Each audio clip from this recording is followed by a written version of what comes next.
বন্ধুরা, আজ ভারত ও দক্ষিণ আফ্রিকা দলের মধ্যে টি-20 ম্যাচটি বিশ্বের অন্যতম বড় সুন্দর স্টেডিয়াম ধর্মশালা মাঠে অনুষ্ঠিত হয়। এই ম্যাচে ভারত দল টস জিতে প্রথম বোলিং করার সিদ্ধান্ত নেয় এবং আজ সেই সিদ্ধান্তটি একেবারে সঠিক বলে প্রমাণিত হয়, কারণ প্রথম ওভার থেকে ভারতীয় দল দারুণ সাফল্য পেতে শুরু করে।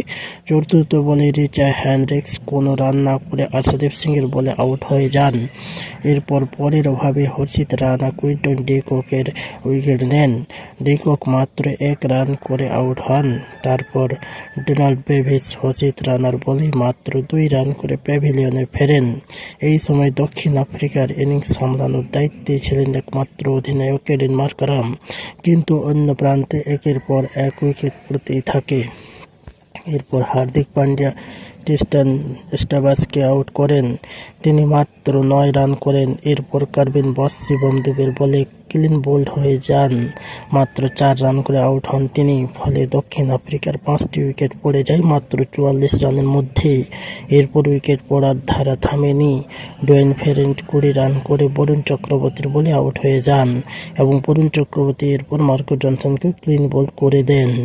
যদিও অধিনায়ক মার্কারাম দুর্দান্ত ব্যাটিং করে নিজের অর্ধশত রান পূর্ণ করেন, তবু দক্ষিণ আফ্রিকার পুরো দল 20 ওভার খেলে ভারতের দুর্দান্ত বোলিংয়ের সামনে মাত্র 117 রান করে অল আউট হয়ে যায়। দক্ষিণ আফ্রিকার হয়ে মার্কারাম 46 বলে 2টি ছক্কা 4টি চারের সাহায্যে 61 রানের চমৎকার ইনিংস খেলেন। তার ছাড়া আর কোনো ব্যাটসম্যান তেমন ভালো পারফরমেন্স করতে পারেননি।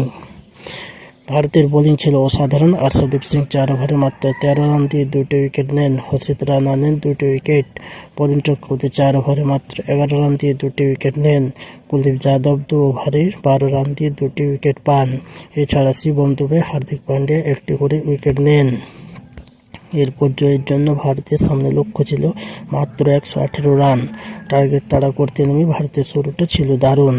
প্রথম ওভারেই অভিষেক শর্মা দুর্দান্ত শট খেলে ভারতের ইনিংস সূচনা করেন।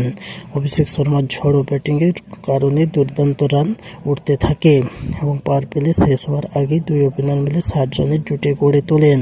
তবে 60 রানে পৌঁছানোর পর একম্যান ফুজির বলে অভিষেক শর্মা 18 বলে 3টি 4 ও 3টি ছক্কার সাহায্যে 35 রান করে আউট হয়ে যান।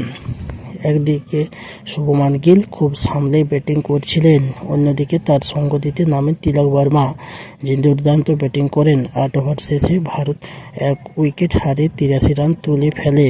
তখন শেষ 72 বলে ভারতের দরকার ছিল মাত্র 35 রান এবং হাতে ছিল 9 উইকেট। শেষ পর্যন্ত ভারত দল খুব সহজেই এই ম্যাচটি জিতে নেয় এবং এই জয়ের মাধ্যমে সিরিজে 2-1 ব্যবধানে এগিয়ে যায়।